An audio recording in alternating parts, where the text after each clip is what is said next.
FBI agents have confirmed they have arrested the suspected leaker of classified Pentagon documents. We will find out tonight who he might be and what his motivations were. Also on the programme, the oil and gas industry. Are they doing enough to meet government-set targets on methane and oil spills? We'll talk diabetes. The UK experiencing a rapidly escalating crisis with an all-time high for type 2 and type 1 combined. And abort. The European Space Agency cancelling its launch today, but the rocket that is heading for Jupiter and its moons will be rescheduled for takeoff tomorrow. We will tell you all about that. But we start with the breaking news in the last few minutes that US investigators have arrested the source of the leaked classified documents. The New York Times is reporting that the man they are holding is a 21-year-old member of the intelligence wing in the Massachusetts Air National Guard.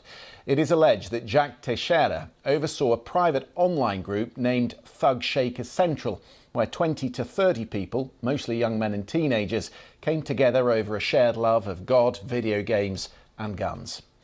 This morning, the Washington Post carried an interview with a young member of the online chat room where these documents first appeared, a group formed at the early part of the pandemic. The teenager identified the source by a pseudonym, OG. He was a man, he said, who knew about secrets the government was withholding from ordinary people. OG had spent hours writing up classified documents to share with his companions in the Discord server he controlled. The group included people from Ukraine and Russia. For months, says the Post source, OG had posted verbatim transcripts that he'd brought home from his job on a military base.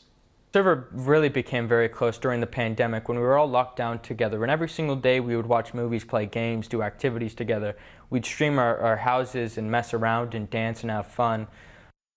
We didn't realize the sheer, just immense nature of these leaks until a bit later. I spoke to OG about 2 days ago before he gave his final goodbye to us. He signed off saying that he did not want to be associated with any of us as to bring anything bad to him. A short time ago, the US Attorney General Merrick Garland gave this update on the arrest. Today, the Justice Department arrested Jack Douglas Teixeira in connection with an investigation into alleged unauthorized removal, retention, and transmission of classified national defense information. Teixeira is an employee of the United States Air Force National Guard. FBI agents took Teixeira into custody earlier this afternoon without incident.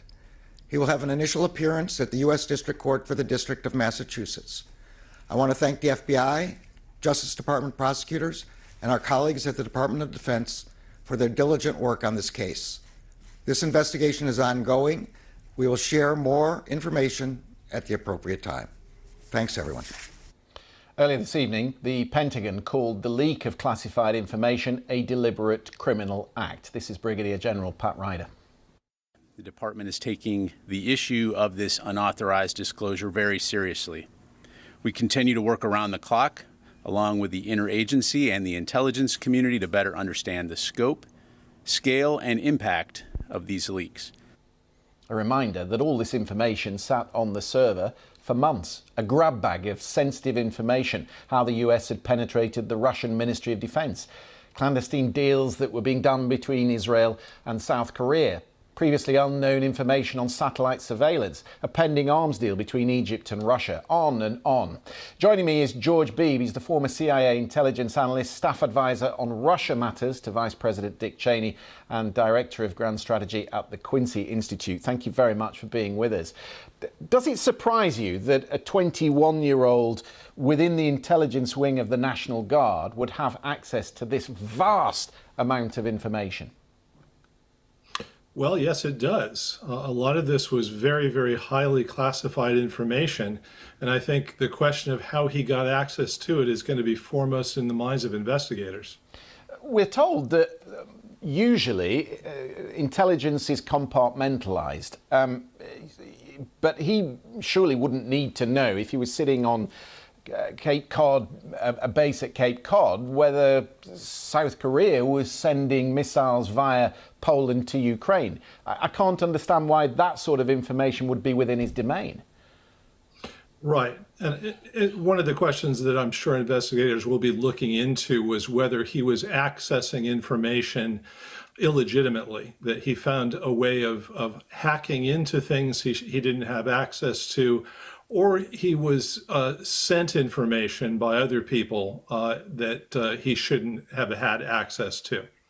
When you read the Washington Post story today, I don't know about you, but when I read it, it seemed to me that this was it was a closed group, invitation only, where he was clearly the leader, or was seen as the leader. And it didn't seem as if he was disseminating this information for political purposes. More, it was a case of one-upmanship. And at a time when a lot of these people were lonely because of the pandemic, he seemingly saw this as a way to gain credit among the group. Well, I think that's exactly the picture that is emerging from this Washington Post report and from other reporting here. This was not a case of a young man that was looking to betray his country, although he was clearly doing things that were illegal and very harmful to American national security. And he wasn't doing this on behalf of some foreign intelligence organization. He didn't appear to have a political motive. This seemed to be a situation where he was looking to impress his peers, young men, teenagers, that found all this quite impressive. That said, you look at the background, he was clearly a disgruntled person. He clearly had suspicions of intelligence agencies, government overreach. What sort of vetting would there have been done for someone with access to this sort of information? Well, this is the sort of thing that investigators try to look into in their background investigations prior to granting security clearances. But those sorts of investigations, can't account for everything.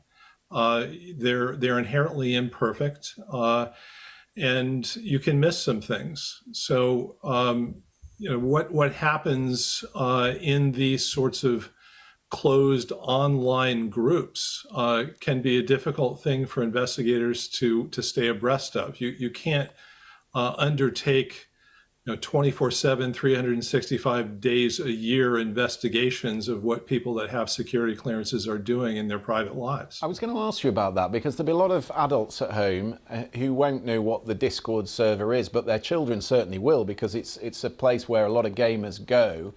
Do you think there's a blind spot here for the intelligence agencies getting access to these groups? Well, a difficult question to answer because one obvious response to that is, yes, there is a blind spot and there should be, because you don't actually want to live in a society where the US government is monitoring what everybody is doing online at any given time, who they're associating with, what they're reading, what they're posting.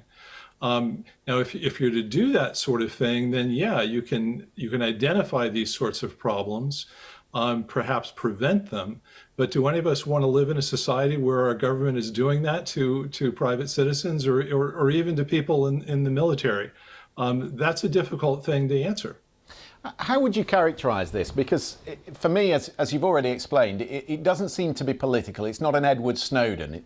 It's not of that ilk, but it is a bit more like the Chelsea Manning, or Bradley Manning as she was then, who was, this low-grade tech whiz within the army, sitting on a lonely base in Iraq, and it was this sort of data which was her entertainment. It seems to me more of that ilk. It's happened again. So what sort of reforms do the intelligence agencies have to put in place? Well, I'm not sure that's an easy question to answer at this point. They're still very early in the investigative stage.